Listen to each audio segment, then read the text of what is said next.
when I was a small child. I was terrified of the dark. I still am, but back when I was around 6 years old, I couldn't get a full night without crying out for one of my parents to search beneath my bed or in the closet or for whatever monster that I thought was waiting to eat me. Even with a nightlight, I would still see dark shapes moving around the corners of the room or strange faces looking in on me from my bedroom window. My parents would do their best to console me, telling me that it was just a bad dream or a trick of the light. But in my young mind, I was positive that the second I fell asleep, the bad things would get me. Most of the time I would just hide under the blankets until I became tired enough to stop worrying, but every now and then I would become so panicked that I would just run screaming in my parents' room, wake up my brother and sister in the process, all an ordeal like that. There'd be no way anyone would be able to get a full night's rest. Eventually, after one particularly traumatizing night, my parents had had enough, and unfortunately for them, they understood the futility in arguing with a 6-year-old, and knew that they would be unable to convince me to rid myself of childish fears through reason and logic. They had to be clever. It was my mother's idea to stitch together my little bedtime friend. She collected a large assortment of random pieces of fabric and her sewing machine, and created what I would later refer to as Mr. Ickbarr Bigelsteine, or Ick for short. Ick was a sock monster, as my mother called him.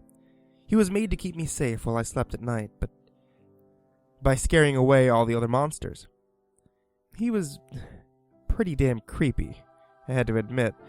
Honestly, looking back on all it now, I'm still impressed that my mom could think of something so strange and disturbing looking.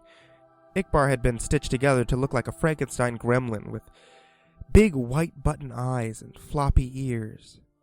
His little arms and legs were made from a pair of my sister's black and white striped socks, and the half of his face that was green was made from one of my brother's tall football socks. His head could be described as bulbous, and for his mouth, my mom attached a piece of white fabric and sewed a zigzag pattern to shape a wide grin of sharp teeth. I loved him at once.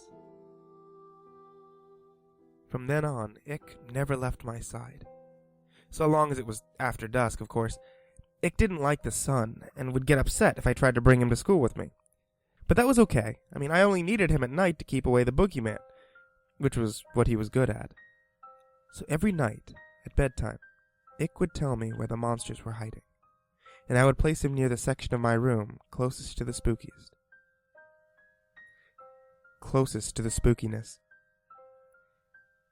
If there was something in the closet, Ick would block the door.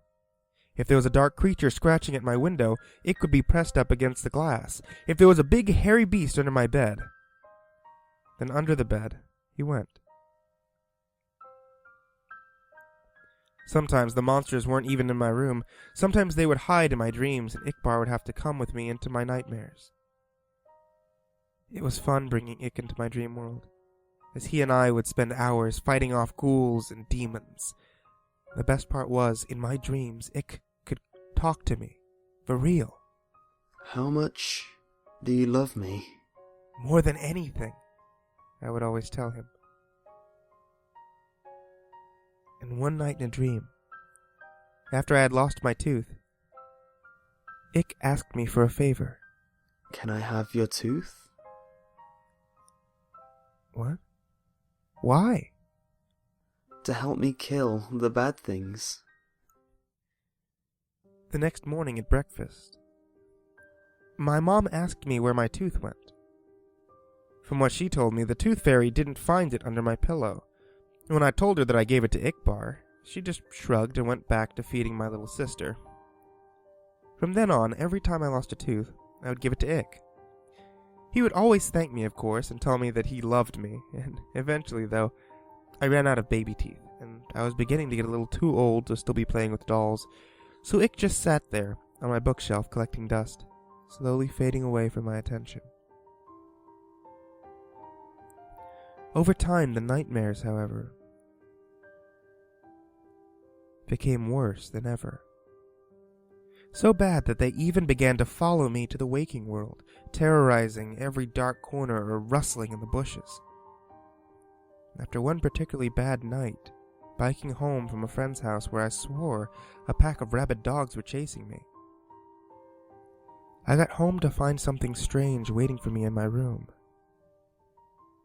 There, on my bed, standing fully upright in the soft glow of the moonlight, was Ickbarr. At first I just thought that my eyes were playing tricks on me again. They had been all evening, so I tried to flick on the lights. Another flick of the light switch, then another, and another, with no change to the darkness. It was then that I started to get nervous. I backed away, slowly towards the door behind me, my eyes never leaving the shape of Ickbar's silhouette. My hand awkwardly outstretched behind, reaching for the doorknob. I was just about to get my ass out of there when I heard the door slam itself shut, locking me in the blackness. In nothing but shadows and silence, I stood, frozen in place, not even breathing. For how long, I can't say. But after what felt like a lifetime of cold fear, I heard the shrill, familiar voice. You stopped feeding me, so why should I protect you? Protecting me from what? Let me show you. I blinked once and everything changed. I wasn't in my bedroom anymore. I was somewhere else. It wasn't hell, but the comparison wasn't far off. It was some sort of forest, a horrible, nightmarish place where partial embryonic abortions hung from the canopy, and the ground swarmed with carnivorous insects. A thick fog wafted through the air, and with it the stench of rotting meat, while chartreuse lightning flashed across the night sky. In the distance, I could hear the agonizing screams of something not quite human. My head throbbed like it was about to explode, the pain forcing out a river of tears. In my mind, I heard his voice again. This is what your reality would become without me. I felt the earth shaking, footsteps approaching fast. I'm the only one who can stop it. It was behind me now, huge and angry, hot breath across my back. Bring me what I need, and I will. I woke up before I could turn around.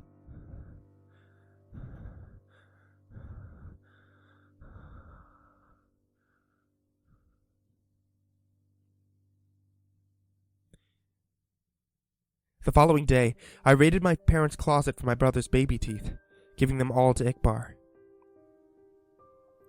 Almost immediately, the night terrors ceased,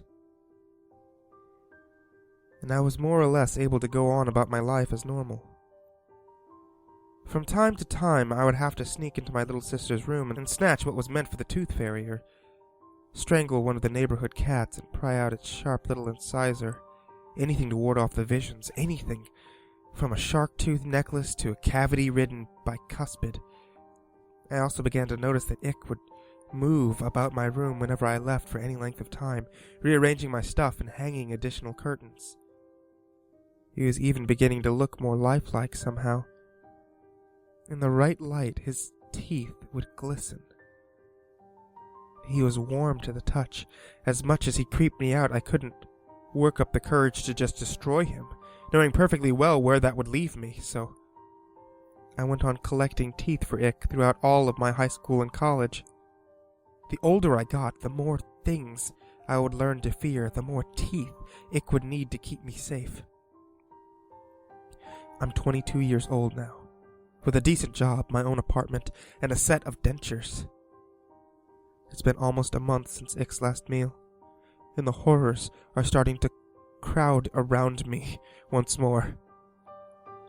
I took a detour through a parking garage after work tonight, found a man fumbling with his car keys. His teeth were stained yellow from a lifetime of cigarettes and coffee.